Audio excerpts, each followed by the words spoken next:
Good morning friends, my name is Ankita Patel, Ashwamegh Vidyalaya Killapadi. Subject Hindi. Hindi के अंदर chapter number 6 के अंदर हम देखते हैं स्वाध्याय के प्रश्नों के उत्तर। प्रश्न नंबर 1, प्रश्नों के उत्तर दीजिए। तो यहाँ पर प्रश्न नंबर 1, सुबह से घर के सभी लोग सफाई क्यों कर रहे थे? तो सुबह से सभी लोग सफाई क्यों कर रहे थे? तो घर के सभी लोग, दीपावली का त्योहार निकट था। त्योहार से पहले ही इस घरों में साफ सफाई होने लगती है, इसलिए सुबह से घर के सभी लोग सफाई कर रहे थे। प्रश्न नंबर 2, रेशमा को घर की सफाई में क्यों नहीं लगाया गया होगा? तो रेशमा जब 5 वर्ष की थी तब उसे पोलियो हो गया था। उसके दोनों पैर निकम्मे हो गए थे। इसी शारीरिक कमी के कारण उसे घर की सफाई में नहीं लगाया गया होगा। प्रश्न नंबर 3, रेशमा ने अपनी मां के काम में किस तरह मदद की? तो उत्तर होगा कि अलमारी से बर्तन और डिब्बे उतारकर साफ किए गए थे। रेशमा ने डिब्बों पर लेबल लगाए, फिर वह एक एक बर्तन और डिब्बा माँ को देती गई और माँ उन्हें व्यवस्थित ढंग से रखती गई। इस प्रकार पहिएदार कुर्सी पर बैठे बैठे रेशमा ने माँ की मदद की। प्रश्न नंबर 4, माँ ने रेशमा को बाजार क्यों भेजा? तो आंसर होगा कि माँ को लड्डू बनाने के लिए कुछ सामान की जरूरत थी। पति दफ्तर गए थे, बेटा गोलू भी बहुत छोटा था। दादा और दादी बहुत बुजुर्ग थे। माँ को परेशान देखकर रेशमा ने माँ से कहा कि आप मुझे सामान की सूची और एक थैली दे दीजिए, सामान मैं ले आऊंगी। रेशमा की आवाज में दृढ़ता थी। वह पहले भी एक बार सामान ला चुकी थी, इसलिए माँ ने रेशमा को बाजार भेजा। रेशमा ने गोलू को धक्का क्यों मारा? प्रश्न नंबर 5, ये रेशमा ने गोलू को धक्का क्यों मारा? तो गोलू ने एक पटाखे को बुझा हुआ समझकर छोड़ दिया था। कुछ देर बाद उसमें से चिंगारियां निकलने लगी। गोलू की पीठ पटाखे की तरफ थी। रेशमा ने यह देखा और चिल्लाकर गोलू को हट जाने के लिए कहा, पर शोरगुल के कारण उसे सुनाई नहीं दिया। रेशमा जल्दी जल्दी अपनी कुर्सी को धकेलती हुई गोलू के पास पहुंची और उसे जोर से धक्का मारकर खुद आगे निकल गई। उसी समय पटाखा जोर से फूटा। इस प्रकार गोलू को पटाखे से बचाने के लिए रेशमा ने उसे धक्का मारा। प्रश्न नंबर 2, रेशमा की जिंदा दिली विषय पर संक्षिप्त में लिखिए। तो बच्चों, आपको सोचकर यह संक्षिप्त में आपको खुद ही लिखना है। प्रश्न नंबर 3, नीचे दी गई घटनाओं को कहानी के क्रम में लिखिए। तो यहाँ पर वाक्य दिए गए हैं घटनाओं के। तो बच्चों, आपको लेसन में से ढूंढकर, पाठ में से आपको कहानी में से ढूंढना है और आपको पहले कौन सा वाक्य आएगा? तो पहले रेशमा बाजार से सामान लाई, तो ये वाक्य पहला आएगा। दूसरे नंबर पर कौन सा वाक्य आएगा? तो आपको लेसन में देखना है और आपको खुद ही ढूंढकर प्रश्नों के उत्तर नोटबुक में लिखने हैं। प्रश्न नंबर 4, निम्नलिखित मुहावरों के अर्थ देकर वाक्य में प्रयोग कीजिए।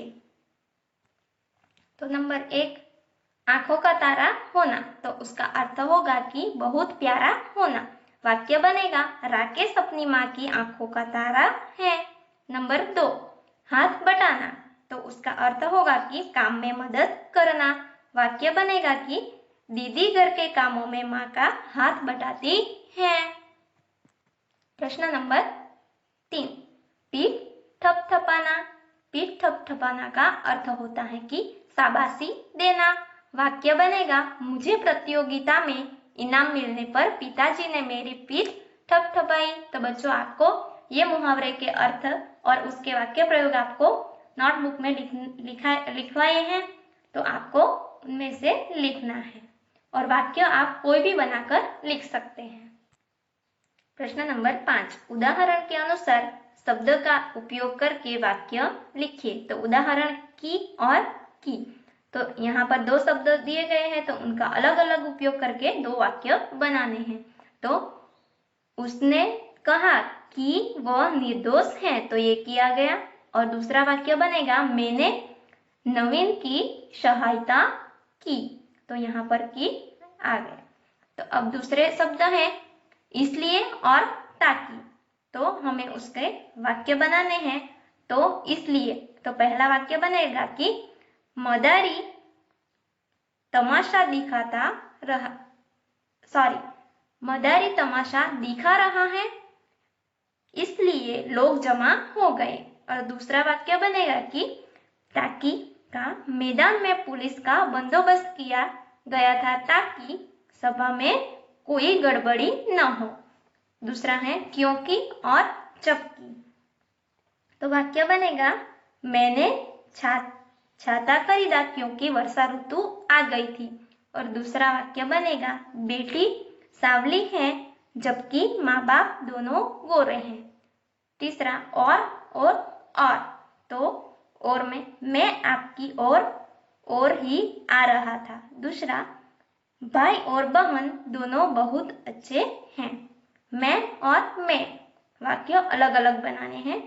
मैं पढ़ता हूँ, और दूसरा वाक्य बनेगा बच्चे घर में शोर मचा रहे हैं। प्रश्न नंबर 6, नीचे दिए गए वाक्यों का वचन परिवर्तन कीजिए। तो यहाँ पर उदाहरण दिया गया है तो हमें उसका वचन परिवर्तन कैसे करते हैं वो देखते हैं। आपको एग्जाम में पूछा जाएगा कि वचन परिवर्तन कीजिए, तो आपको इसी तरह आपको वचन परिवर्तन, खुशी का वचन परिवर्तन क्या होगा, तो खुशियां, तो ऐसा आपको एग्जाम में लिखना है। माँ को मिलते ही मेरी खुशी का ठिकाना ना रहा। यहाँ देखो खुशी के नीचे अंडरलाइन है और आपको दिया गया होगा कि वचन परिवर्तन कीजिए। तो आपको वचन परिवर्तन में क्या करना है, तो माँ से मिलते ही हमारी खुशियों का ठिकाना न रहा। तो यहाँ पर आपको खुशी का क्या करना है, खुशियों। नंबर 1, ऐसी कई घटनाएं मेरे साथ घटी हैं।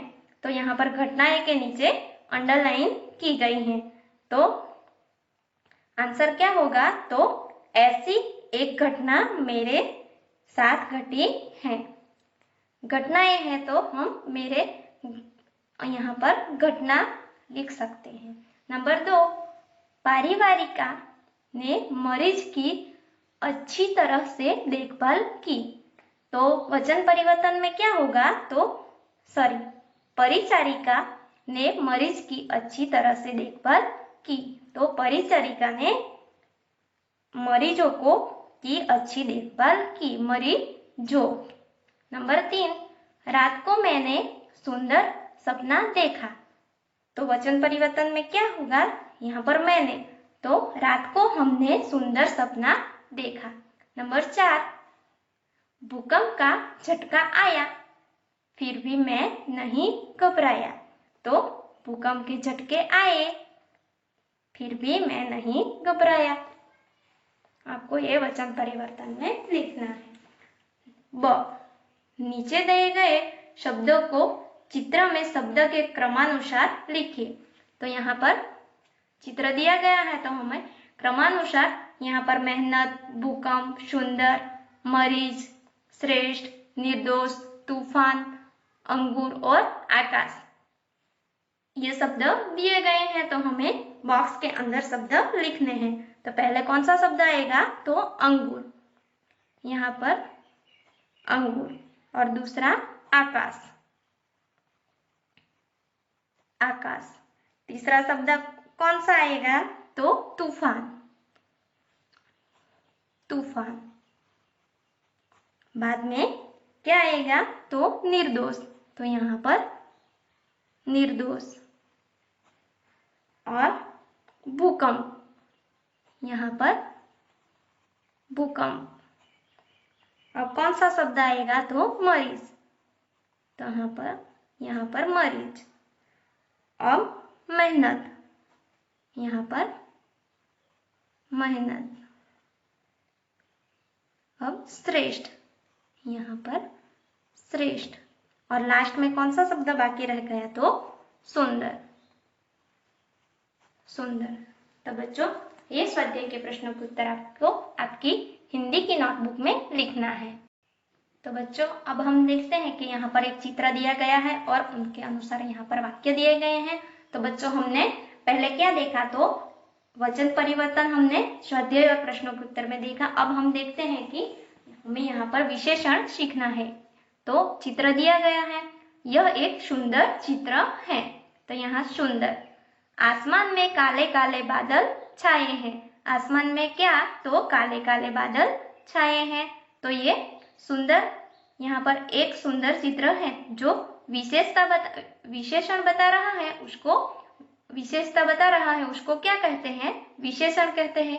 ये जो घाटे शब्द दिए गए हैं वो विशेषता बता रहे हैं, इसीलिए उसको विशेषण कहते हैं। कुछ छोटे बड़े पेड़ हैं, कुछ छोटे बड़े पेड़ हैं। ऊंचे पेड़ पर सुंदर फल लगे हैं, ऊंचे पेड़ पर सुंदर फल लगे हुए हैं। नदी में बहुत सा पानी है, नदी में बहुत सा पानी है। पानी में रंग बिरंगी मछलियां हैं। नदी के पानी में कमल के 3 सुंदर फूल हैं। 2 नौका में से एक नौका किनारे पर पड़ी है। 2 नौका में से एक नौका पानी के किनारे पे पड़ी है। 2 नौका में से एक नौका किनारे पर पड़ी है। सफेद बकरी हरी घास खा रही है। सफेद बकरी ये यहाँ पर ये हरी विशेषण है। ग्वाला के हाथ में लंबी लाठी है, लंबी ये विशेषण है। तो देखो बच्चों यहाँ पर जो शब्द घाटे दिए गए हैं वो विशेषता बता रहे हैं, इसलिए उसको विशेषण कहते हैं। उदाहरण देखिए तो ग्वाले के हाथ में लाठी है, तो देखो यहाँ पर ये विशेषता बता रहा है, इसलिए इसको विशेषण कहते हैं। ग्वाले के हाथ में लंबी लाठी है, तो यहाँ पर लंबी। अब देखते हैं तो यहाँ पर लंबी शब्द लाठी के विशेषता गुण सूचित करता है। क्या करता है? लंबी शब्द लाठी का विशेषता गुण सूचित करता है। इस प्रकार काले काले, छोटे छोटे, ऊंचे, सुंदर, बहुत सा, रंग बिरंगी, 3 आदि शब्द किसी न किसी संज्ञा शब्द की, जो संज्ञा शब्द दिया होगा उसकी विशेषता सूचित करते हैं, इसलिए संज्ञा शब्दों की विशेषता बताने वाले ये शब्द विशेषण कहलाते हैं। क्या कहलाते हैं? तो विशेषण कहलाते हैं। तो बच्चों हम एग्जाम्पल देखते हैं कि नंबर 1, रेशमा हिम्मती लड़की है। तो हिम्मती ये विशेषण संज्ञा का विशेषण बता रहा है, इसलिए ये विशेषण है। 2, छोटा बच्चा फिसल गया। तो यहाँ पर विशेषण क्या है? तो छोटा। नंबर 3, कक्षा में 10 लड़कियां बैठी हैं। तो विशेषण क्या? 10 ये विशेषण बता रहा है। नंबर 4, उसकी हर सुबह नई सुबह होती है। तो यहाँ पर हर और नई शब्द विशेषण है, वो विशेषता बता रहा है, इसलिए ये विशेषण है। नंबर 5, कुत्ता वफादार प्राणी है। तो कुत्ता वफादार प्राणी है, तो वफादार ये विशेषण है। तो बच्चों आपको ये एग्जाम्पल और ये 5 वाक्य आपको आपकी हिंदी की नोटबुक में लिखना है। Thank you.